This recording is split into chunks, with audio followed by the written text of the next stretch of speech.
of your hamstring is actually really difficult at home because one of the only positions that we can really do that in is a leg curl. So when it's the shortest, when your hamstrings are the most contracted, is where it's the hardest. That's what it means to overload in the shortened position. So at home, we can manipulate a little bit with bands on being able to hit that shortened range. So a leg curl, typically you see these either seated or laying down in a gym, is, like I said, the only way to get that fully shortened. So if you think about it, all of the other hamstring exercises are typically like a Romanian deadlift, and it's the hardest where your hamstrings are the most lengthened. Okay, so we're gonna do a laying leg curl here. And I have a band attached to the foot of my couch.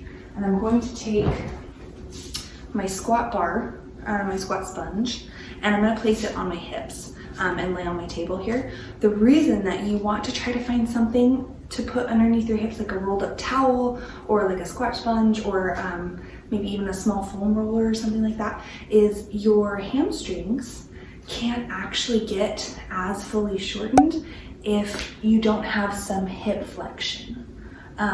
So hip flexion is bringing your quads to your core, and hip extension would be back here.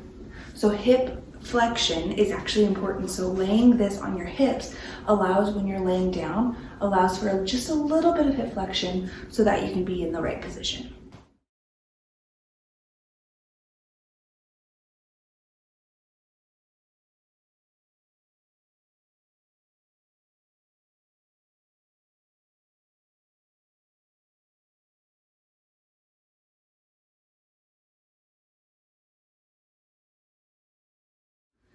Using two bands on these might actually be a little bit better, so that way you can have an even resistance on both legs. If you use a single band and wrapped it around your legs, you might be pulling with more one leg versus the other, but and it might be a good way to just ensure that you're getting a proper amount of tension in each hamstring.